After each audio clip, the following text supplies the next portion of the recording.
Hi everyone and welcome once again to Get Indie Gaming, where it's that time of the month where we peer into and cast a view over some of the best looking indie games seeking funding by way of the KickStarter platform. Coming up in this episode we have some interesting looking pixel art, a deck builder with a difference, and a highly promising 3D platforming puzzle adventure. As always, if you see anything here you like the look of, feel free to let us know down in the comments, and with that, let's get right into the action. Up first in the September 2020 Kickstarter Indie Game Showcase, we have Haiku the Robot, which is looking to bring in roughly $24,000, and with 16 or so days left to do it as this video goes live, it's raised just shy of 80% of this target. Now this is one of those potential feel-good stories, as around a year or so ago, well, the developer hadn't written a single line of code before.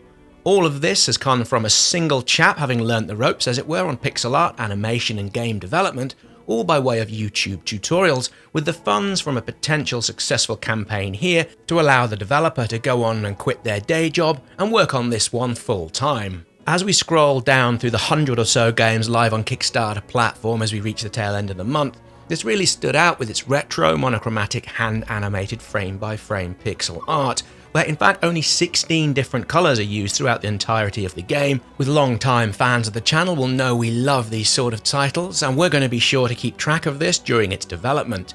Now it's expected out on PC and perhaps the Switch in October of next year, and if you want to see more of this today, there's a demo you can pick up by way of the Kickstarter homepage. Next up, we have Arisen, a narrative card game that's looking to bring in €30,000, which is the equivalent $35,000. Now again, amongst the many games looking for funding this month, this one stood out for its overall premise. While it begins and in many ways looks likely to offer a distinctive visual novel, the story and direction it all takes is done and driven by way of using cards which are based on emotions. There are 25 different emotion cards, all split within 5 different families, each having their own colour elements and associated allegory. This feels like a novel approach to the narrative and choice-driven gaming genre, and as this video goes out with 22 days to go left in the campaign, the team have just brought in around half of the target, and here's hoping this one makes it over the line come its close on October the 15th. Moving on into Scarlet Republics, with it having 8 or so days left in its campaign, with it currently sitting on just over $40,000, which is over 350% of its initial target. Here we have a Renaissance-inspired tactical RPG that's all set in a vibrant and treacherous-looking Italian city-state, with the game telling a mature tale of fantasy, vengeance, conquest, all within multiple options of choice, consequence and wit. Again, turn-based RPGs are a regular feature here on the channel, and like the previous game, it's earned its place in this monthly rundown, not only to how it looks, but in terms of the gameplay mechanic, where large parts of it are choice-driven, meaning multiple scenarios throughout, with the game also having numerous endings. All of this looks hugely ambitious, with the funds taken in from the campaign to help further the game's development, with Scarlet Republics expected out on PC and consoles the year after next.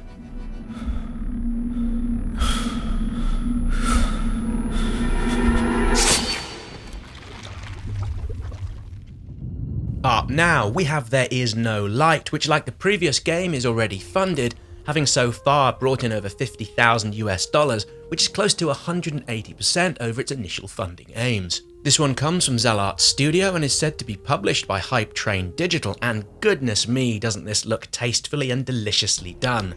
While a common comment down in the comments is that perhaps we focus too much on pixel art type games, and yes, there's certainly no shortage of these type of games to choose from. There Is No Light ticks many of the boxes in what we like to see within this particular visual approach to indie games. There's something here, well, something that puts us in mind visually of games such as the most recent Inmost, with its use of gloom, darkness and details that seemingly help bring the characters and backgrounds to life, and further a sense of intimidation and all-round pleasant unpleasantness. As we write this piece, we're fresh from having played the demo, which you can find on Steam, with it giving around a 2-hour look into what we can expect from the combat, and you know what?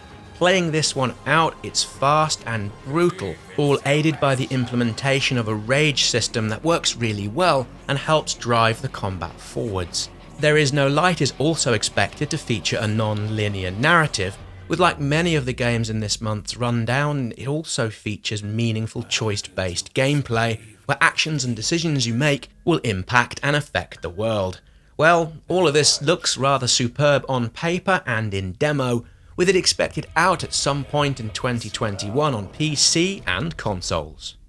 There is no light.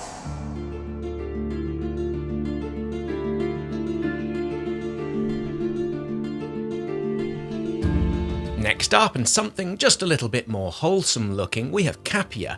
That's a traditional point-and-click adventure, with it also featuring a first-person close-up options where players are able to interact with various items. This all looks like something you might have seen from classic 3D games from the mid-2000s, and follows a tale where war has divided a planet into coalitions, which represent the East and West, and where people are living, again with this hitting home rather closely, under lockdown conditions in protective biomes to avoid an intelligent infection. In Kapia, you're able to play as two different characters, Stefan and Rennie, with the game having been designed to be different for each of them. Stefan's levels are said to feature more of a dialogue-oriented puzzle system and narrative in their nature, compared to, say, when you play as Rennie, whose puzzles are more mechanics-oriented and less about the game's overall background story. To be honest, we rarely feature games of this here on the channel, although there's something here, just that little bit of sparkle, we wanted to see more of, and having played the demo, we'll be adding this to the watch list with it expected out in July of 2021. Up now, and the final game in this month's KSR Rundown, we have The Last Stand Aftermath. Now, if, like us, you are of a certain age, well, you might be familiar with this franchise that began all the way back in 2007, all within a browser-based Flash series. In this sequel, which has been under development for a number of years, players will have a single-player action game, with it giving nods and references here and there to the original story, although it's also a standalone experience which allows newcomers to jump straight into the action, which looks pretty darn great. It's also rather intriguing as it's not necessarily a narrative-focused game, but rather with it featuring a roguelite loop as you explore the post-apocalyptic world and try to stay alive in the face of a mountain of adversaries. As this video goes up, the campaign has really only just started, and with 29 or so days to go, there's plenty of time for this to reach its target of $50,000, with The Last Stand Aftermath expected out in the summer of 2021. So that's all we have time for in this September Kickstarter video. Be sure to click that like button and subscribe to the channel with the notifications turned on if you've yet to do so. Either way, many thanks for watching, and we'll see you next time on Get Indie Gaming.